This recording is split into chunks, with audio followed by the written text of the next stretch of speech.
He was the party prince. He was photographed incessantly, falling out of one nightclub after another. Who rebelled against royalty. He decided he might leave the royal family. Haunted by his mother's death, It destabilised him and caused chaos for years. he struggled to find his way. Being royal for Harry was a burden and a curse. She's an American actress. I was like, okay, well, I'm going to really have to up my game. Unlike any royal bride before. Go back a few generations, and everything about Meghan Markle disqualifies her from marrying Harry. A modern royal couple who will change history, The Queen made an exception and broke from royal protocol. redefine royalty. Do you see any scenario by which Harry and Meghan overshadow Kate and William? It was my first thought. And modernize the monarchy. The world's view of the British monarchy is probably going to be determined more by Harry and Meghan than by William and Kate, certainly by Charles and Camilla. That's a very unusual situation. Tonight, a CNN special report. A royal match, Harry and Meghan. I'd never even heard about her until this friend said Meghan Markle. I was like, right, okay, give me a bit of background. It is July 2016 in London when Britain's most eligible bachelor, Prince Harry, is set up on a blind date. It was definitely a setup. It was a blind date. I was beautifully surprised when I walked into that room and saw her, and there she was sitting there. I was like, okay, well, I'm going to really have to up my game. Harry ups his game, and they begin a whirlwind romance. Just weeks later, they're vacationing together in Botswana, Africa. We camped out with each other under the stars. She came and joined me for 5 days out there, which was absolutely fantastic. In the months that follow, they date long distance, meeting up in London and Toronto, where Meghan, an actress, is filming her TV show Suits. Wow, you're pretty. Good. You've hit on me. We can get it out of the way that I'm not interested. No. The whole time keeping their relationship a secret. I mean, when they first met, nobody knew about it. I mean, they are such a charismatic couple. They are Penny so- Junor wrote a biography about Harry. They kept this relationship quiet. Which is itself impressive. It is impressive. I mean, the great fear about Harry finding a wife was always going to be the intrusion of the press, because that is what had killed 2 previous long-term relationships. Relationships with actress Cressida Bonis and his first love, Chelsea Davy. Chelsea had experienced the most horrible treatment. Photographers would be waiting for her. They would call out names, slag, bitch, whore, trying to get a reaction from her. And I guess that she looked at all of this and thought, do I want this for my life? And I interviewed Harry just before he met Meghan, the month before, and we talked about, his private life at the time. Harry tells Roya Nika, the royal correspondent for Britain's Sunday Times, about a, quote, massive paranoia he feels in finding a girlfriend. I think Harry's great fear was that unless he had enough time to get to know someone, if that relationship prematurely became public, they would be absolutely swamped with media interest, and that would change the dynamic of his relationship. And what happened to his mother is never far from his mind. Harry and his brother still feel that the paparazzi and press intrusion were certainly partly responsible for his mother's death, and thought, why would anyone want to put up with this for me? Harry wants to keep his relationship with Meghan private as long as he can. But just 4 months after that first date, the news is out, and the paparazzi pounce once again. I mean, there was a photographer who got inside Meghan's house in Toronto. The paparazzi were camping on her mother's front lawn and following, and harassing all members of her family, anybody really who knew her. Despite starring in a TV show, Meghan is relatively unknown. Now the British press wants to know who she is and if she's fit for the royal family. She was a woman who had been married. People were fascinated by the fact that she was divorced. People were fascinated by her background, her acting, a career woman. How would that work, being with someone in the royal family? That's not what we've seen before. They also have not seen someone biracial dating a member of the royal family. And some of the conversation is blatantly racist. There was one newspaper headline saying, "Straight out of Compton," suggesting that she was from a gang-ridden neighborhood. Afua Hirsch is a journalist and recently wrote a book about race, identity, and belonging in Britain. And would Harry be dropping around for tea in gangland, which was very clearly racially loaded. A whole nother issue exploded, which was the number of rather horrific social media racist comments began to flood in from the darkest, vilest corners of the internet. The royal family responds in unprecedented fashion, with Prince Harry's team releasing a statement confronting the, quote, abuse and harassment Meghan is facing. Very unusual for a statement to come out. No one understands this better than Dickie Arbiter. He was press secretary at the palace for 12 years. He made the point, this is not a game. It's not a game, it's people's lives. And he was very angry, and it was a sort of back-off reminder to what they did to his mother. Why is it that you think that Meghan's upbringing, her race, why did that garner so much attention? In the past, members of the royal family, princes, would have married princesses. And when Harry's father, Prince Charles, was looking for a wife, it was also a requirement that a wife should be a virgin and a member of the Church of England. You just go back a few generations in the royal family, and everything that you can say about Meghan Markle disqualifies her from marrying Harry. Kate Coyne is the executive editor of People magazine. This is precisely why you had Edward abdicating his throne so that he could marry an American divorcee. Elizabeth's sister Margaret was in love with a divorced man and was not allowed to marry him. Wasn't Charles and Diana's wedding and marriage a wake-up call in some ways for the monarchy, that you can try to have somebody perfect, but it has to be chemistry and you have to let the person have the freedom to marry who they want? No, well, I think it was a lesson that they've learned. Harry is desperate for history not to repeat itself, and he's anxious to protect Meghan. Harry's statement was the most romantic thing a member of the royal family has ever done. And I think engagement watch was on from that moment. It was, let's wait for the ring. The ring comes in November 2017. Prince Harry has announced his wedding engagement to American actress Meghan Markle. And the royal family welcomes Meghan with open arms. The Queen made an exception and broke from royal protocol and invited Meghan to spend Christmas with the royal family and the Queen at Sandringham. That was the first time a royal fiancé has ever done that before actually marrying into the royal family. A powerful sign the monarchy and the Queen are modernizing and changing. The royal family now is trying to at least be much more reflective of society, and the Queen first and foremost wants her grandson to be happy. And that happiness is something Harry has been searching for most of his life. When we come back, the moment that changes everything. He didn't really deal with what life without her meant. It destabilized him and caused chaos for years.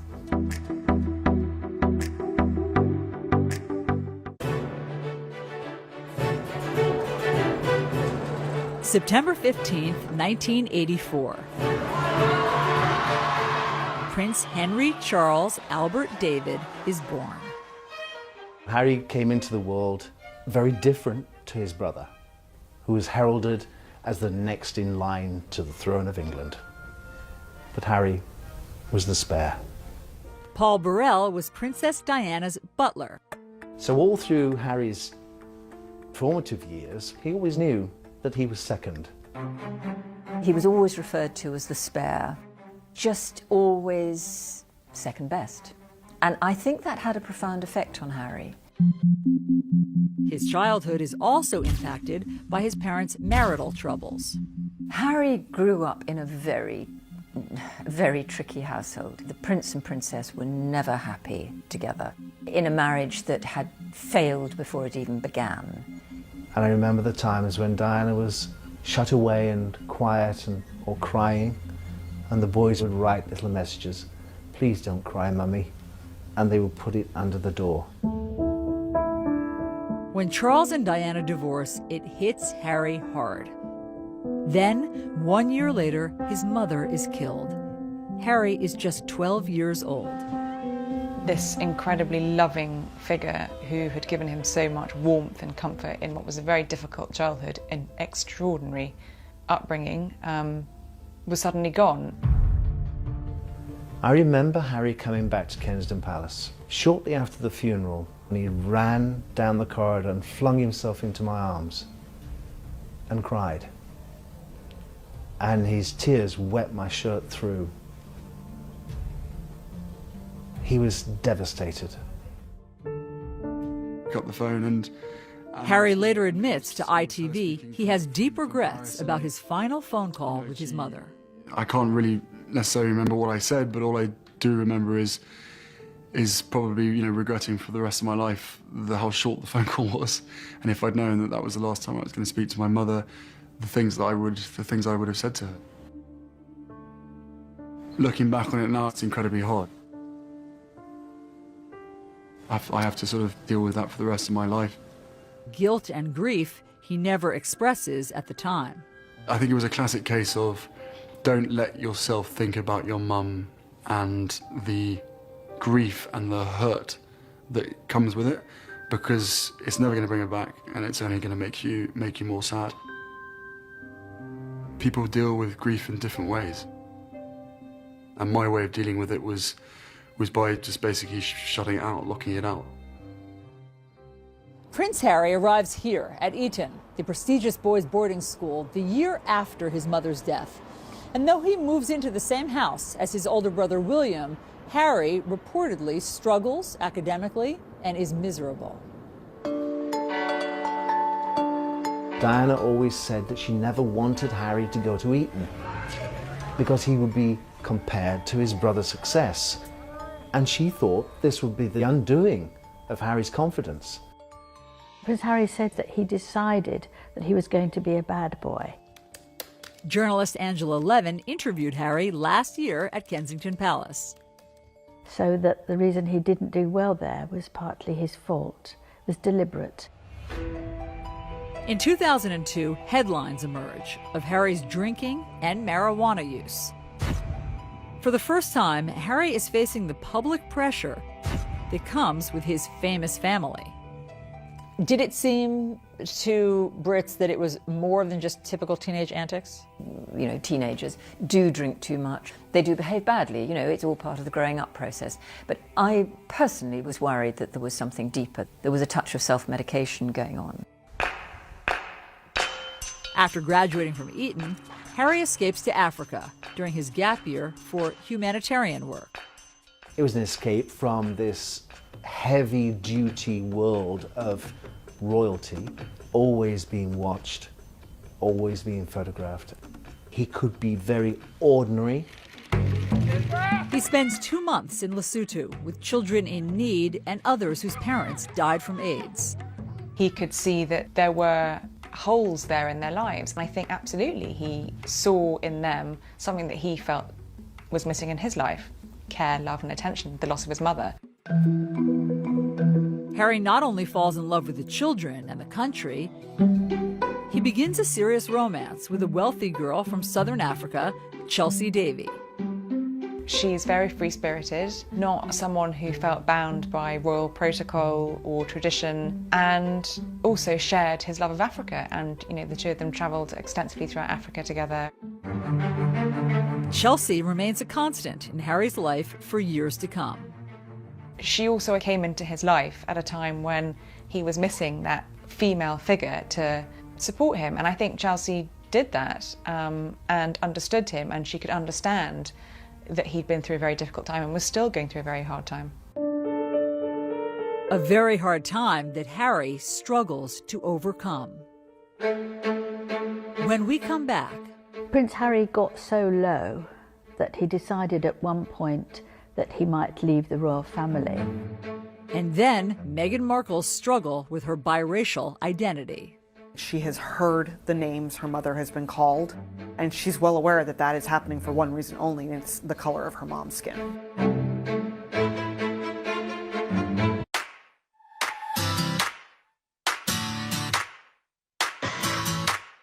Meghan Markle grows up a world away from the pomp and circumstance of royal life. You hear that someone grew up in Los Angeles and you think about swimming pools and palm trees and Beverly Hills, and Meghan Markle's childhood in LA was not that.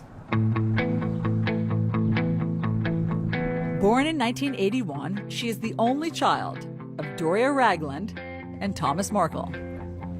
Meghan's father was a lighting director for a number of shows in the Los Angeles area, most notably Married with Children. He eventually became the director of photography, and that was the sort of behind-the-scenes, less glamorous side of Hollywood. Meghan recounts spending time on the set with her father on The Late Late Show with Craig Ferguson. I grew up on the set of Married with Children every day after school for 10 years. I was there. Wow. I know. It's a very perverse place for a little girl who went to Catholic school, no less, to grow up. Action. Meghan certainly had every reason to be dazzled by TV, film, the whole on-camera experience from a very young age because she grew up around it. We all knew she wanted to be an actress. Christine Knudsen is Meghan's former teacher. She was in the musicals, she was in the plays. She would sparkle when she got on stage, and I think it was just kind of in her blood. She loved it. Despite two loving parents, Meghan struggles with her biracial identity. I think she was kind of grappling a little bit with the sense of her identity and trying to understand who she was. Josh Duboff is a senior writer for Vanity Fair who has covered Meghan. Her father was white, her mother was black. She said when she would fill out forms, there wasn't always a bubble that fit her to fill in. She didn't want to circle the one that was implying that her mother, was more important than her father or vice versa. Meghan's parents go out of their way to make sure she does not feel different, but special. Her dad gave her a sort of Barbie doll family in which there was a black mom Barbie doll and a white dad Ken doll and then a baby Barbie doll in each color. But even that kind of points to how difficult it is to be Meghan at that age because the children were still either black or white. There was no biracial Barbie baby doll for Meghan. While the Markle household deals with race head-on, years of built-up racial tensions in the country explode right in Meghan's backyard. She was driving, I think, with her mom, and I think there was debris, and she thought it was snowing, and then she realized it was actually the LA riots. Riots that erupt when 4 white police officers are acquitted in the beating of a black man, Rodney King. A moment Meghan says impacts her at a young age. It definitely opened Meghan's eyes to the fact that this was a world that was not always going to treat her fairly and was not always going to be kind to her or to her family.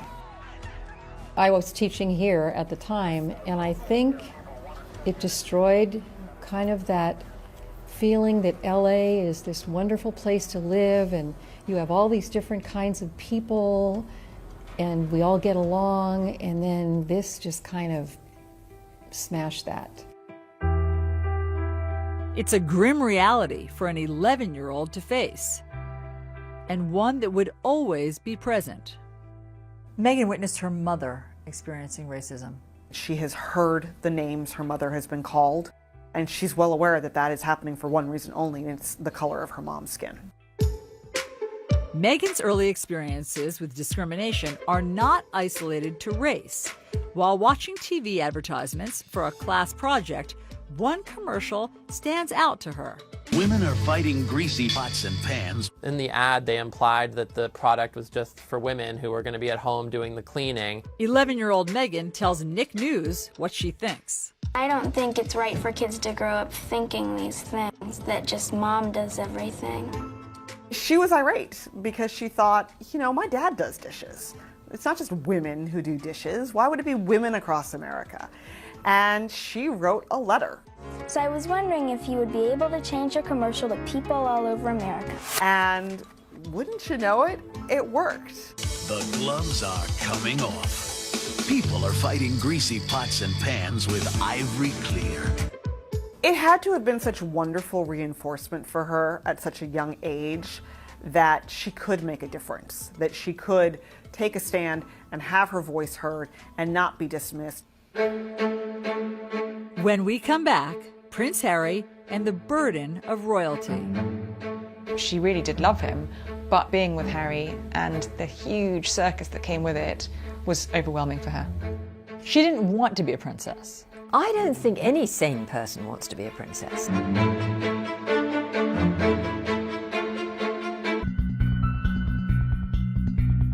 Outrage around the world after Britain's Prince Harry shows up at a costume party dressed as a Nazi, threatened Nazi.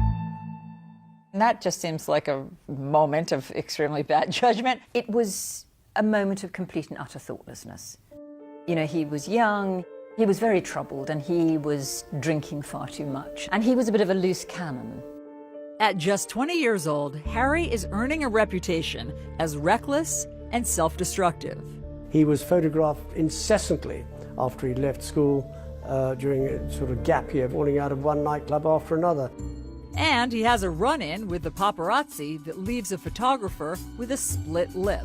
For many years, it was a real worry about what would happen to Harry because he didn't seem to want to be a royal. He really kicked against it. He wanted to be a normal human being. When Harry arrives at Sandhurst Military Academy in May 2005, the pressure is on to turn over a new leaf.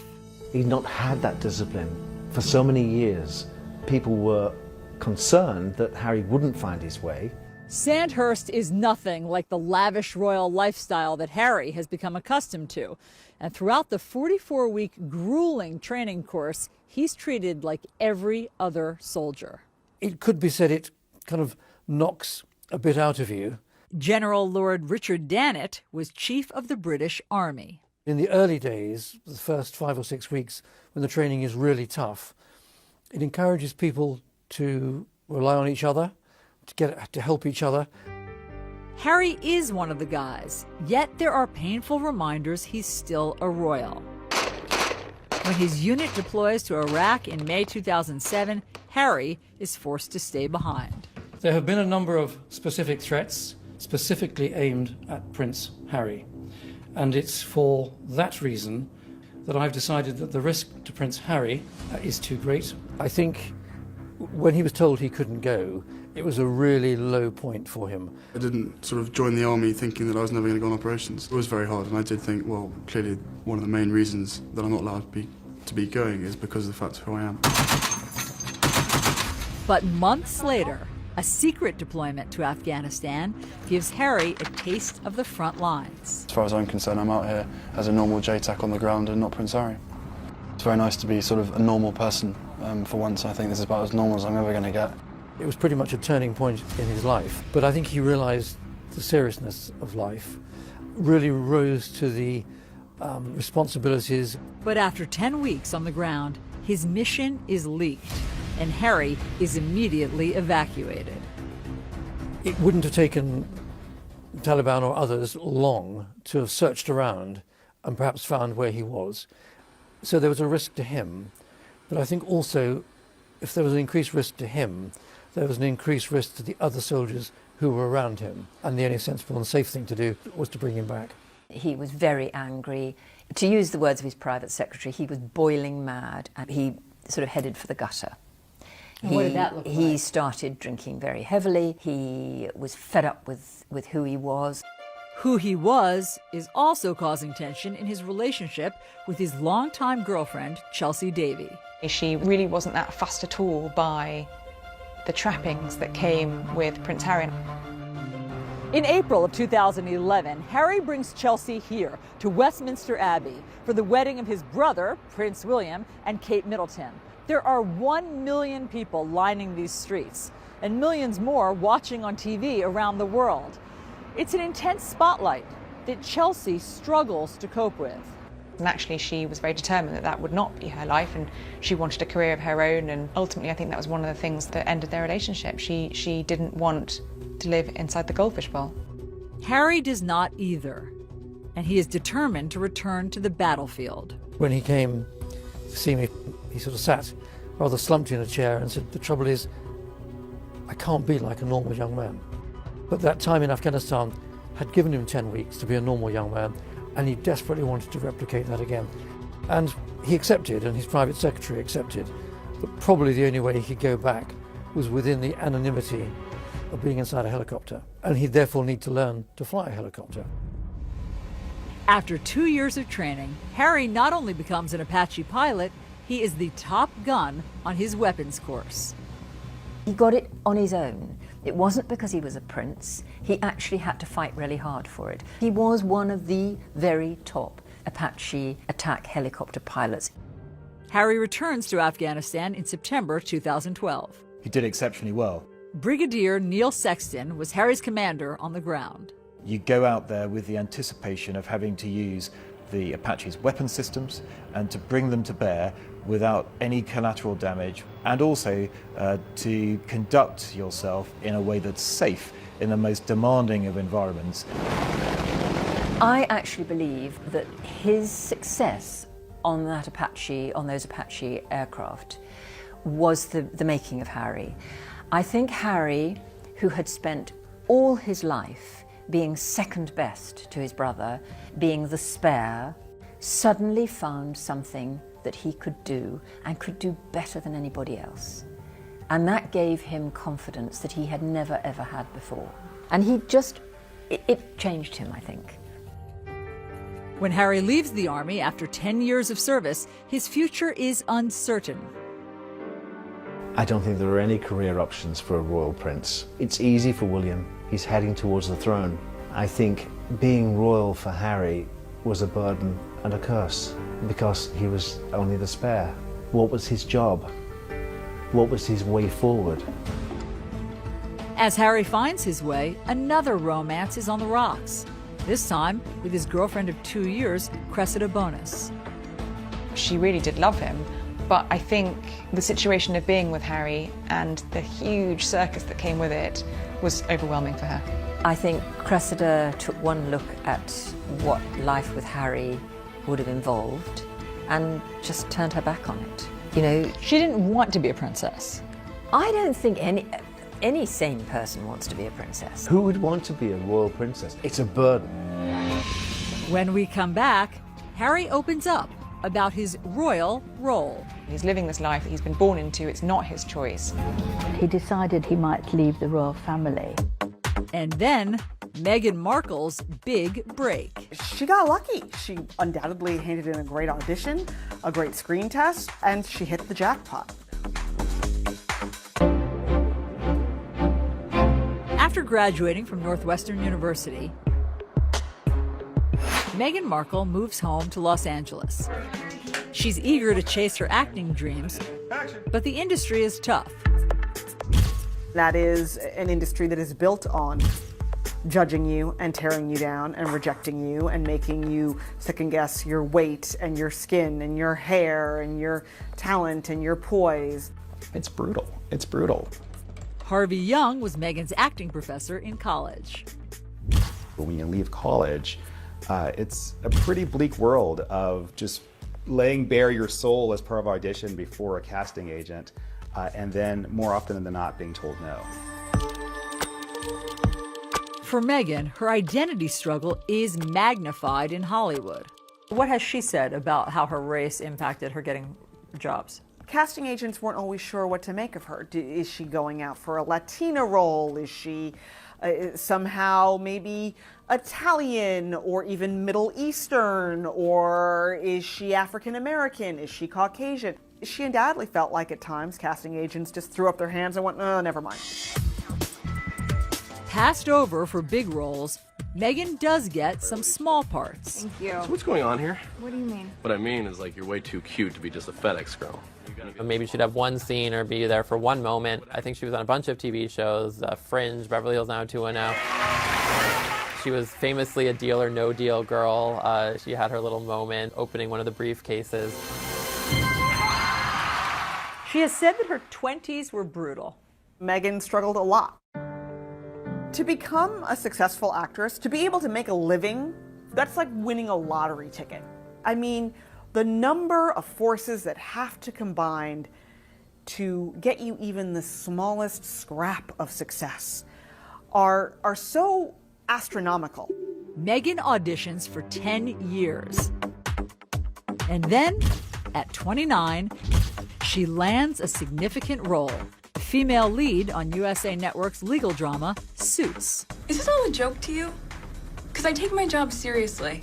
She got lucky. She undoubtedly handed in a great audition, a great screen test. She had excellent chemistry with her co-stars, and she hit the jackpot. Suits is an instant hit. Suits radically changed Meghan's life. First and foremost, she was now making more money than she had ever made before, ever.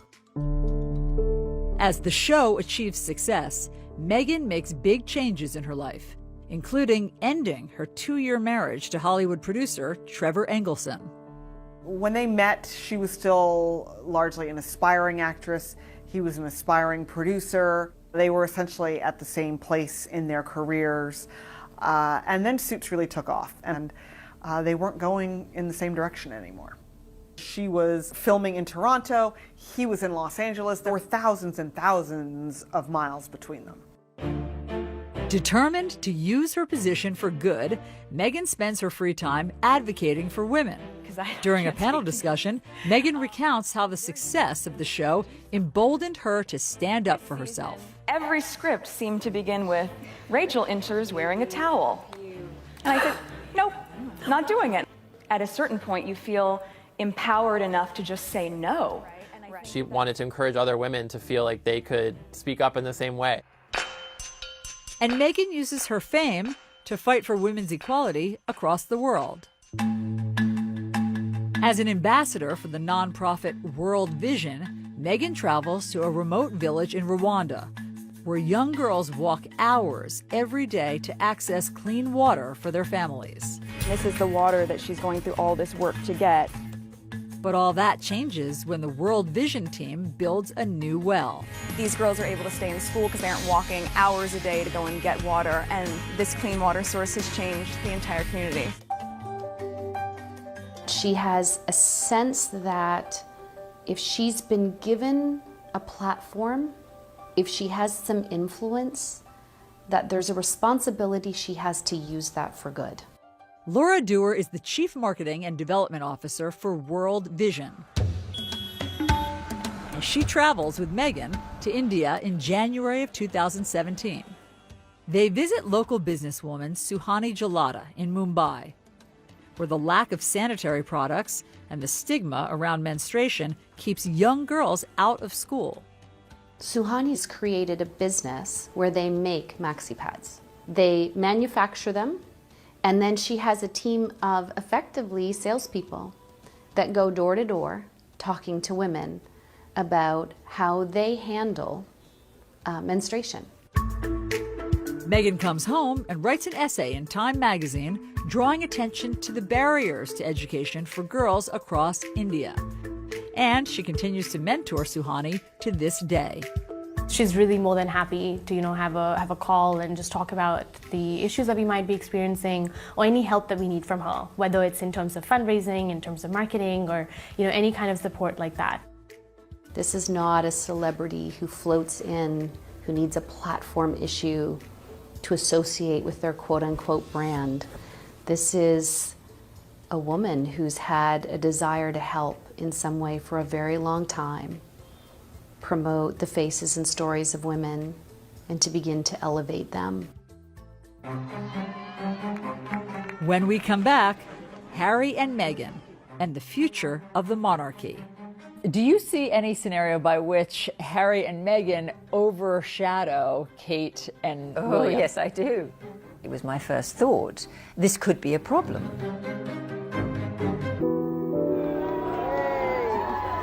Summer 2017. It's been 20 years since Princess Diana's death, and Prince Harry is speaking about it for the first time in a documentary for the BBC. When you're that young and something like that happens to you, I think it's lodged in your heart and your head, and it stays there for a very, very long time. For nearly 2 decades, Harry says he held back his grief. He didn't really deal with what life without her meant, I think, for a very long time. And then when he did finally confront it, it destabilised him and caused chaos for years. I spent a long time in my life with my head buried in the sand, you know, thinking, I don't want to be Prince Harry, I don't want this responsibility, I don't want this role. You know, look what's happened to my mother, you know, why does this have to happen to me? Harry even considered a drastic move. Prince Harry got so low that he decided at one point that he might leave the royal family. He's living this life that he's been born into, it's not his choice. And I think he felt at times very cross about that. Did Diana's death affect Harry differently than William? Harry was that much younger, and interestingly enough, last year he admitted for the first time to mental health issues. And you can't help but having a mental health issue in terms of having lost a parent, not being able to grieve in the same way as you or I might be able to do.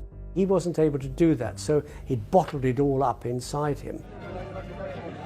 Now, Harry is letting it all out, sharing his struggle as part of his Heads Together campaign with Prince William and Kate to end the stigma around mental health. I never really talked about losing a mum at such a young age. I always thought to myself, you know, what's the point in bringing up the past? It ain't going to change it. It ain't going to bring her back. And when you start thinking like that, it can be really damaging. And Harry ultimately chooses a future he hopes would make his mother proud. I felt an overwhelming connection to many of the children I met. Something he shared with the BBC. Now all I want to do is try and, you know, fill the holes that my mother has left, and that's what it's about for us, is trying to make a difference, and in making a difference, making her proud. He spends much of his time working on the charity he created for the children he met in Lesotho, Africa. You look at Harry's work with HIV and AIDS, that was something that his mother, as Harry said, you know, smashed through the stigma of that when she was alive. And he's focused on the Invictus Games, an Olympic-style competition he started to give wounded veterans a chance to be defined by more than their injuries. It's life-changing. It really is life-changing for them. I think he has used his own experience of loss and sadness and bereavement to help these soldiers. And the bereavement doesn't just mean losing someone, it means losing yourself, I think, too. He's embraced who he is. It took him a long time to get there, but he now fully understands that being Prince Harry, he can make people's lives better by putting his name to things. He's making a difference. Through it all, Harry has endeared himself to the public, becoming one of the most popular members of the royal family. Harry is incredibly likable, and he is incredibly genuine. What you see is what you get. He is so natural with people, much more, I think he's the most natural member of the family. He throws out the rule book. And that makes him enormously valuable to the monarchy. The courtiers at Buckingham Palace used to say, "What are you going to do about Harry?" And now they're saying, "What are you going to do with Harry?" Because Harry is a magic bullet.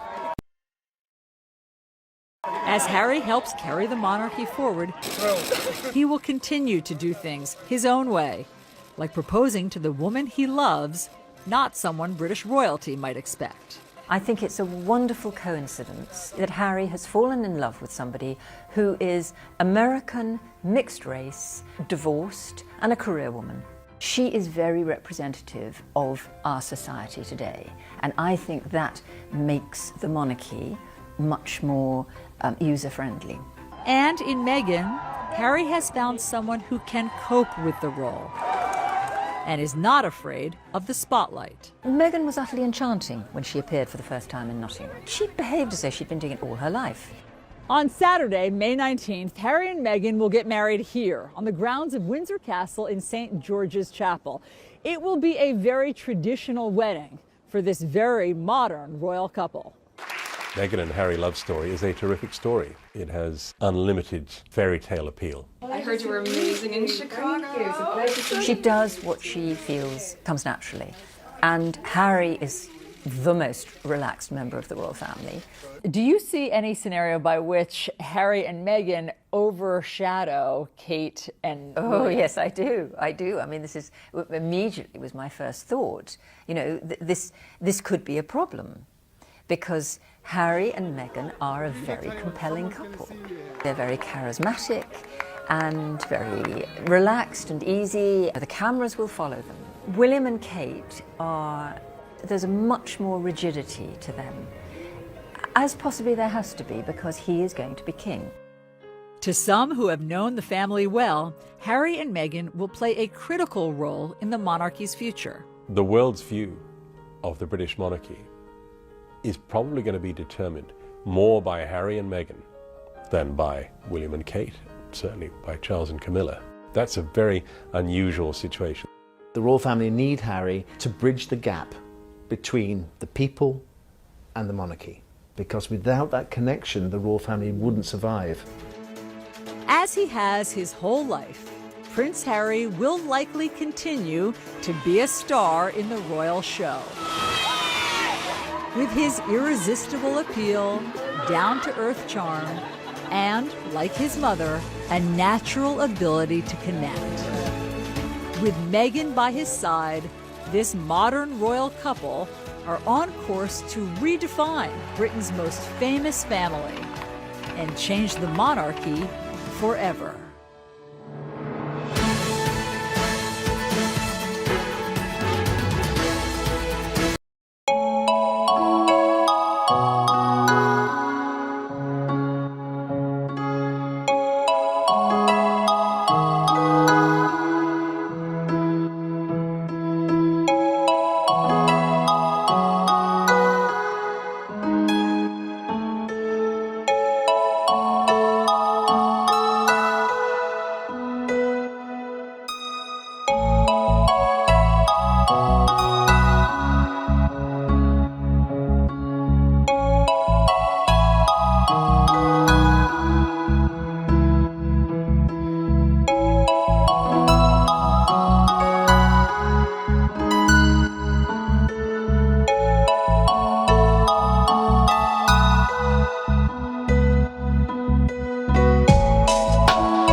could see that there were holes there in their lives. And I think absolutely he saw in them something that he felt was missing in his life: care, love and attention, the loss of his mother. Harry not only falls in love with the children and the country, he begins a serious romance with a wealthy girl from southern Africa, Chelsea Davy. She's very free-spirited, not someone who felt bound by royal protocol or tradition, and also shared his love of Africa. And, you know, the two of them travelled extensively throughout Africa together. Chelsea remains a constant in Harry's life for years to come. She also came into his life at a time when he was missing that female figure to support him. And I think Chelsea did that and understood him, and she could understand that he'd been through a very difficult time and was still going through a very hard time. A very hard time that Harry struggles to overcome. When we come back, Prince Harry got so low that he decided at one point that he might leave the royal family. And then Meghan Markle's struggle with her biracial identity. She has heard the names her mother has been called, and she's well aware that that is happening for one reason only, and it's the color of her mom's skin.